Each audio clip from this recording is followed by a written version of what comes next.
Muito bem, estamos aqui dando continuidade à nossa temática Desafios da Fé Cristã no mundo pós-moderno, que é esse mundo que nós estamos vivendo, e nós queremos iniciar aqui a nossa aula de hoje fazendo a leitura do texto que se encontra em 2 Timóteo capítulo 2, do versículo 14 ao 26, que diz assim: Traz estas coisas à memória, ordenando-lhes diante do Senhor que não tenham contendas de palavras que para nada aproveitam e são para a perversão dos ouvintes.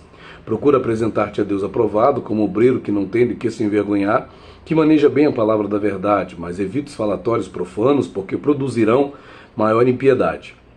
E a palavra desses roerá como gangrena, entre os quais são Himeneu e Fileto, os quais se desviaram da verdade, dizendo que a ressurreição era já feita, e perverteram a fé de alguns. Todavia o fundamento de Deus fica firme, tendo este selo: o Senhor conhece os que são seus, e qualquer que profere o nome de Cristo, aparte-se da iniquidade. Ora, numa grande casa não há somente vasos de ouro e de prata, mas também de pau e de barro, uns para a honra, outros, porém, para a desonra. De sorte que, se alguém se purificar destas coisas, será vaso para a honra, santificado e idôneo para o uso do Senhor, e preparado para toda boa obra. Foge também dos desejos da mocidade, segue a justiça, a fé, a caridade e a paz com os que, com o coração puro, invocam o Senhor. E rejeita questões loucas e sem instrução, sabendo que produzem contendas. E ao servo do Senhor não convém contender, mas sim ser manso para com todos, apto para ensinar, sofredor, instruindo com mansidão os que resistem, a ver se porventura Deus lhe dará arrependimento para conhecerem a verdade e tornarem a despertar, desprendendo-se dos laços do diabo em que a vontade dele estão presos. O tema da nossa aula de hoje, dentro dessa temática, dos desafios da fé cristã no mundo pós-moderno, é o seguinte: nós vamos falar hoje sobre a secularização da igreja. Exatamente, esse é o tema de hoje. E cá entre nós, nesse mundo pós-moderno, está acontecendo exatamente isso, né? A igreja tem a cada dia se tornado mais secular. E quando a gente fala de secularização, nós estamos falando de quê?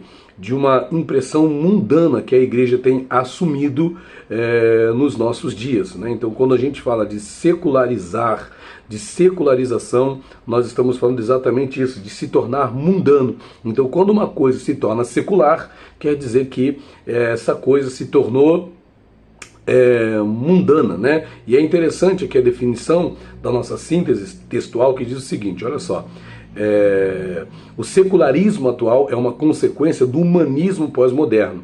O termo secularismo procede do latim saeculum e significa pertencente a uma época.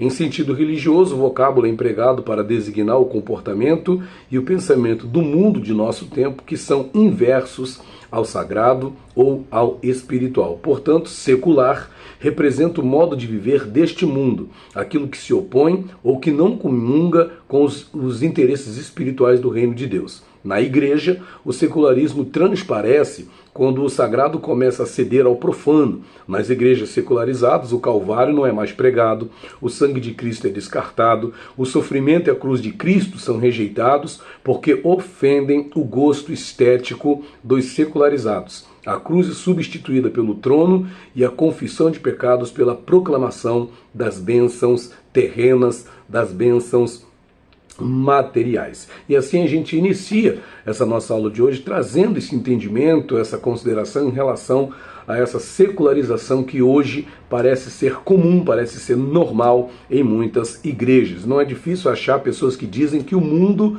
invadiu a igreja, né? Não há mais aqueles padrões de comportamentos, né? Inclusive é do que fala esse texto que a gente acabou de ler, 2 Timóteo, não há mais aquela diferença comportamental entre aquele que é cristão e aquele que não é cristão. Muitos até chegam a dizer que não há diferença de um culto, né, de fato cristão para o que acontece, por exemplo, numa festa pagã, não é? Muitas vezes até se equipara o culto cristão a uma festa numa boate, né? E muitas vezes falam até questão de luzes, questão de cor de parede da igreja. Então várias questões são aí levadas em consideração, lembrando que o fato de ter luzes ou ter cor de parede preta ou não quer dizer que essa igreja é mundana ou não, ok? Mas o que a gente está querendo dizer é que existe hoje uma secularização na igreja. E isso é um desafio interessante, até o texto inicial que diz assim, olha, o grande desafio que a igreja de Cristo enfrenta nestes dias que precedem a volta de Cristo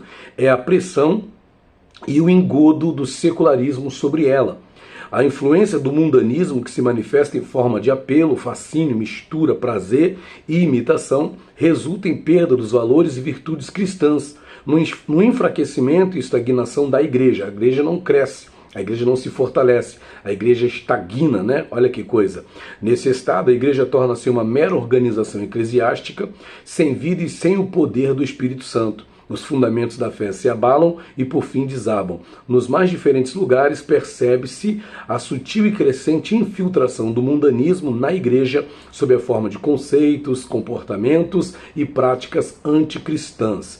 Esta lição que a gente está vendo hoje traz exatamente esse entendimento, esse pensamento, essa consideração sobre o que nós estamos vendo acontecer nesse tempo. Então há hoje uma secularização em muitas igrejas. Mas o que é a secularização? Só para a gente relembrar, a secularização da igreja é o modo como esta igreja vive e age e acomoda-se aos padrões do mundo. Então veja, quando a igreja ela se acomoda aos padrões do mundo, ela aceita, ela se conforma com aquilo que o mundo traz, com aquilo que o mundo pensa e traz isso para dentro da sua vida, né, como igreja, a igreja está sendo, de certa forma, secularizada. Isso, claro, tem que ser evitado, isso tem que ser impedido, né? E, claro, essa secularização leva a algumas consequências. E a primeira delas é a perda da identidade.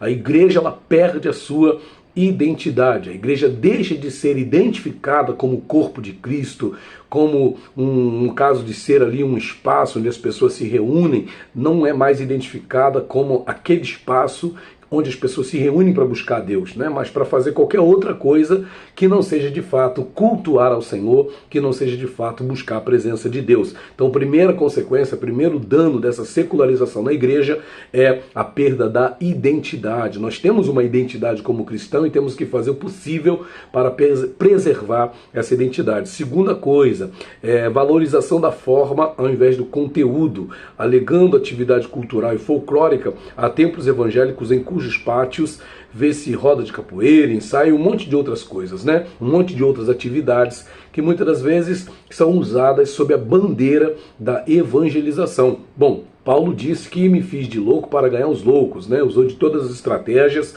para ver se por meio dessas estratégias ganhava alguns. Muitos entendem apenas como estratégias para poder alcançar pessoas, mas muitas dessas estratégias acabam fugindo dos princípios, né, bíblicos da verdadeira evangelização, que é o id, né? Id, pregar o evangelho a toda criatura. E o evangelho é que tem que ser pregado.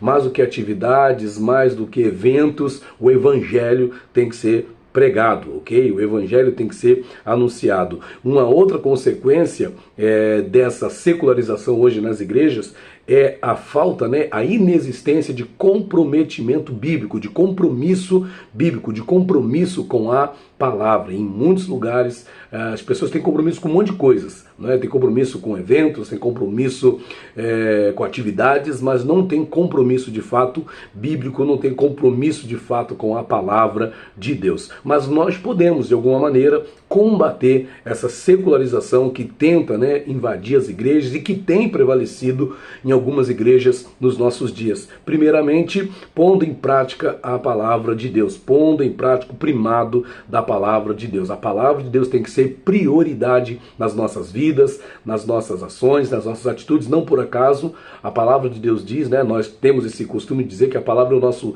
guia de regra, fé e prática. A palavra de Deus é o nosso guia de regra, fé e prática. E nesse texto que a gente leu, diz que nós temos que manejar bem, né, a palavra da verdade. Manejar bem cortar em linha reta, corretamente, no sentido de ensinar a verdade bíblica de forma direta e correta. A palavra deve ser ministrada ao povo a tempo e fora de tempo, com toda a sabedoria, com todo o discernimento, para que assim as pessoas de fato pratiquem a vontade de Deus. Segunda coisa, podemos combater esse secularismo na igreja priorizando e mantendo sempre o fundamento do evangelho. O nosso compromisso é pregar o evangelho. Na igreja se prega o evangelho. Não, a igreja é um espaço para pregar o evangelho. Não tem que pregar nenhuma outra coisa, política, ideologia. Não, a igreja é lugar para pregar o evangelho. Tem que se priorizar a pregação do evangelho na igreja. Não podemos perder tempo de vista, não podemos perder de vista a grande verdade da fé. O fundamento do evangelho é inalterável. Nós temos que pregar o evangelho, né? E olha só que interessante, Paulo ressalta nesse texto que a gente leu inicialmente, na segunda carta a Timóteo, 3 características desse alicerce, né? Que é o evangelho. Primeiro, o Senhor conhece os que são seus.